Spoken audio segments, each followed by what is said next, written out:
Hi, everybody. Welcome to Tracy's Tuesday Talk. You have no idea how many times I've tried to record this. I'm just saying, I don't know why I'm off today. Um, I have a few things to let you know about. As you can see in our background, that we are getting ready for Remembrance Day. And part of that getting ready is asking people to bring their memorabilia and their mementos in. If you want to display them, we're going to display them on Sunday, the 5th, and have it on display all the way to the 12th. So our Remembrance Sunday will actually be November 12th. And we're doing that intentionally so that we can start by getting ready on the 5th, and we have a whole week to honor our veterans. And then we'll end with our Remembrance Day Sunday service on the 12th.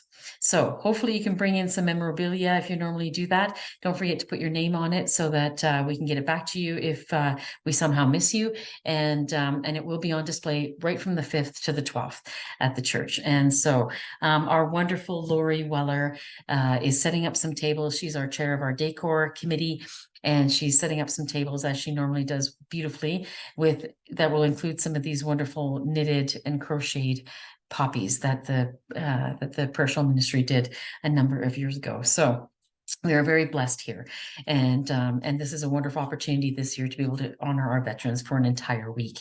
And so we hope you can take part in that.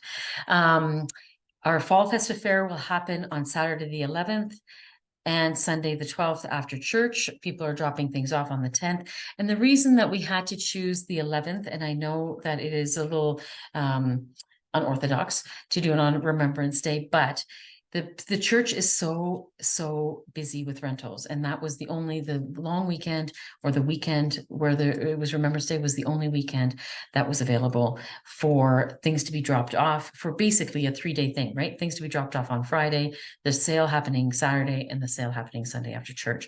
And so that's one of the reasons. And so the team did lots of intentional discussion about this, and lots of conversation around the fact that it is Remembrance Day. They are having a moment of remembrance at 11 o'clock. During the fair, things will stop and have a moment of silence at 11 o'clock. And they will have, they're intentionally decorating with some Remembrance Day things on it as well, so that they can be as mindful and as honoring as possible. We did call the Legion about this as well, to get their feedback, and the Legion said, yeah, what are you going to do? There are hockey tournaments, there are grocery stores open, there are malls open, restaurants are open, theater, everything still happens. And yet we are intentionally being intentional about having an hour or a moment of silence at 11 o'clock. And so the Legion was actually quite okay, and thought that what we were doing was very appropriate. And so that made us feel a little bit better. So hopefully it helps you to understand the background of those two things, having our Remembrance Day service on the 12th and having the craft sale that week as well. And hopefully you'll be able to come out and support both those things. So we look forward to getting ready on the 5th of November for a week of remembrance, ending with Remembrance Day service. Speaking of Lori Weller, her wonderful husband Ken had, oh, the dogs did something. Her wonderful husband Ken had major abdominal surgery on October 17th, and major abdominal surgery because of cancer of the pancreas. And so Lori and Ken and the family are asking for your prayers. Hold them in their prayers. They need lots of prayers right now, and lots of spiritual support at the moment. Lori does not need anything other than that at the moment, and she would actually ask that nobody call or visit at the moment. She's away a lot, at the hospital. Ken is still in the hospital. He is recovering slowly, but is still in the hospital.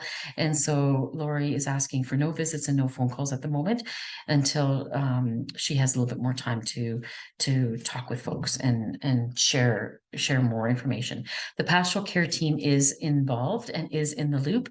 And so if you have notes, or if you have anything that you would like to offer for Lori, please email the pastoral care team. So email Richard Taylor Kerr at pastoral-care at stthomasunited.ca, so that those notes and well wishes can be forwarded on to Lori, and she won't have to worry about sifting through emails and phone calls and all those kinds of things. So, but pastoral dash, not underscore, dash, pastoral dash care at stthomasunited.ca. Send all your notes through Richard Taylor Kerr, and then we'll get what Lori needs, we'll get to her through by that means. All right.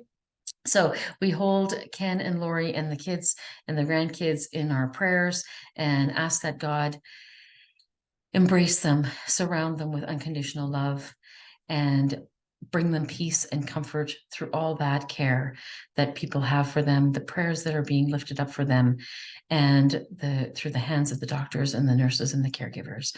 And so we ask that in all God's great names. Amen.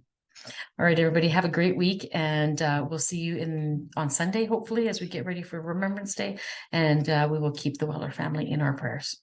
Take care, everyone, and know that you are loved and that I see you. I see you and you are loved. Bye, everybody. See you later.